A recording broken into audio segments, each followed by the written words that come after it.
in a brutal performance. Just talk to me about that your performance on the night. Just assess your performance. Felt good, man. I felt strong. I've been waiting to get back in the ring and really show what I could do. Like I said, man, I've had all these operations and they've been upgrades for me. This new left hand, I've been waiting to showcase it, you know what I mean? I've only had 2 fights, and with Briedis, it was sort of styles make fights. It wasn't about throwing power, it was more, a lot of punches, not the single shots. So, I knew I had the power in me, and I knew they were underestimating my power as well. He kept talking about knockout.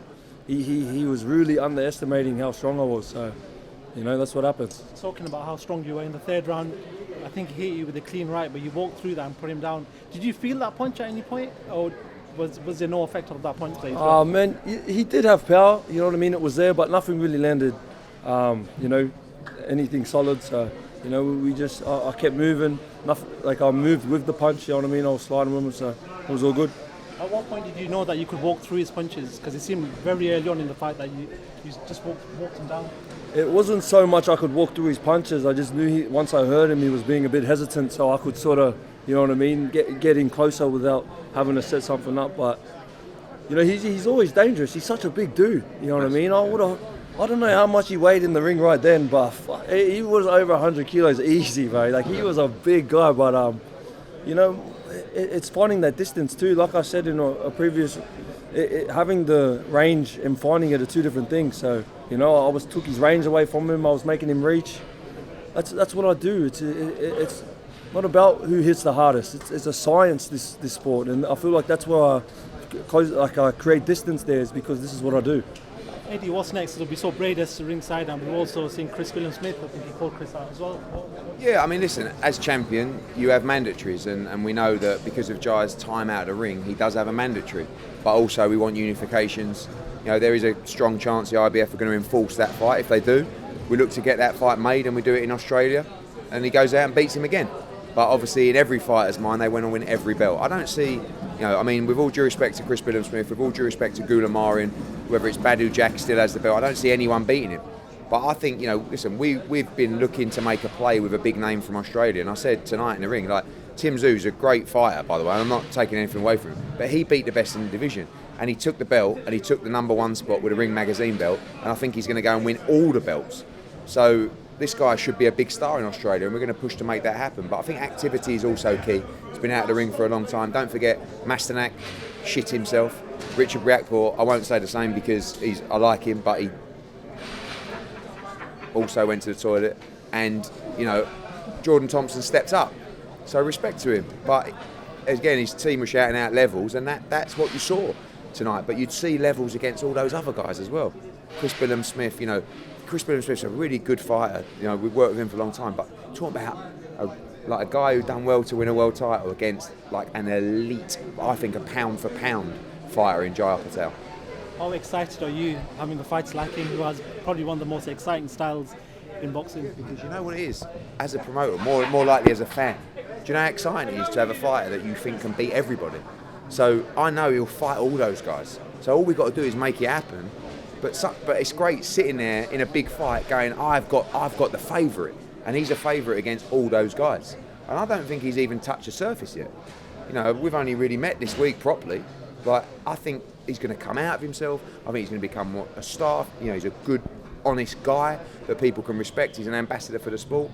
But I think he's going to start puffing that chest out, but believing in himself even more. And he's a dangerous dude. Eddie, Chevron Clark had a good win today, another cruiserweight that you managed. How long do we see him on the world scene, potentially voluntary? Chev's in the top 15, but he's just had 7 fights. And we saw tonight a guy who's had 15 fights. Vasil Duka's a good test, but as we saw from Jordan, it's too much of a gap between Vasil Duka and Jai Opetaia. So Chev needs to bridge that gap, give him 4, 5, 6 fights. Who knows? Britain would love to see him back. Maybe in time he fights another Brit. He can do it. He can do it all. And we'd like to take him to America as well. So a lot of these Australian fighters want to fight internationally. He's got the opportunity to do it. He did it tonight. What next for Chevron? Not next for Jordan Thompson. I think he should move to heavyweight. I said to him in the change room after, I went, no more cruiserweight from you. Sometimes you think that's an attribute, the size, and it is, but also it can be detrimental, if you're bringing yourself down in weight. Everyone was looking at the pictures at the weigh-in, and the casual fan would go, oh, there's no way Jai Opetaia can win this fight. And who was the stronger guy? Who was the guy that was backing the other guy up? So I think Jordan will move to heavyweight now. Jai, you talked in the ring about this felt like it was Jordan Thompson's night. The ring was small. Just talk to me a bit about that. I felt like it was a bit small. No, it wasn't. It wasn't. I don't it know. wasn't a big ring, Tiny small. but it was a standard ring. But yeah, I did, man. You know, like even at all the press conference, every fighter on the press, I felt like I was there against them all. But it's all fuel on the fire. I love it. You know what I mean? I'm here to earn respect, and that's what I did. You know, they were all backing Jordan Thompson. They were all saying he was going to win, and they all believed in him. And I took that away. And I don't mean this disrespectfully, but this is what I do. You know what I mean? I wanted this platform. I needed to come here and show you. You know what I mean? And you know, Eddie Hearn saying we want to go to America. That's not what I want. I want to have big fights in Australia. I want to fight in Gosford Stadium, my hometown. I want to rep my home. Is that rematch against Briedis the one you want next? Man, I'll fight anyone next. You know what I mean? Like Eddie said, if the IBF demand it, we have to do it. But I would love to fight for the WBO next. Did you make that fight in Australia? Which one? Briedis rematch? Yeah, for sure. Like, you shouldn't have to travel anywhere anymore. Like tonight, he did it in a voluntary. But Briedis is a tough fight. I mean, he knows that because he had the fight first time. But you know, if we have to do that fight, we'll speak to the representatives and Tasman fighters and everybody in Australia to make that fight in Australia. You spoke earlier in the week saying that how Jai should be a megastar out in Australia. You believe now that that's what you build up and do? He talks about Australians are just like us, really. They like their sport, they like a beer, and they like a good time. And they like heroes in sport. If you watched, this is the problem with Australian boxing, not enough people watched the Briedis fight to understand this guy should be a national hero, right? So we're beating the drum, but now we're going to beat the drum again. Now he's gone to England as the away fighter, really, and knocked out a Brit in his backyard. You know, so now we need to go back and we need to beat the drum again and get him a big fight. But, you know, he would also take those big fights. I know, like, the aim is to do it at home. But he would have no problem, in my opinion, fighting in front of 30,000 in the UK against Billam Smith if he had to. But as his team, you want to bring those big fights to his backyard. But what he did tonight was smart. The team was smart. You know, they took a quick fight on away soil, massive profile all around. He will see tomorrow and the day after how his profile has changed after tonight, especially in Britain. Like, I've seen social media, people are raving about him. Like, he's a very exciting fighter. How difficult is it to make the fights against other champions? We know Chris Billam Smith is a boxer. Gulamarian don't really know much about him as a champion. Billam Smith might be a boxer, I don't know. Billam Smith's got a rematch with Akoli. The broadcaster doesn't want that fight. Akoli's got a contract for a rematch. It's a big fucking mess. It's supposed to be happening in November. No one even knows what's happening. Gulamarian's phoning everybody trying to get a deal. Badu Jack hasn't boxed for about a year and no longer with Skills Challenge in Saudi Arabia. So everything's up in the air. We can only control ourselves. But if we have the backing, we have the money, we have the broadcaster, momentum is key. That's the key. What I don't want to do is be waiting 7 months trying to land a fight and it doesn't happen. You know, he's had 14 months out. Like, little rest and then, you know, back to work.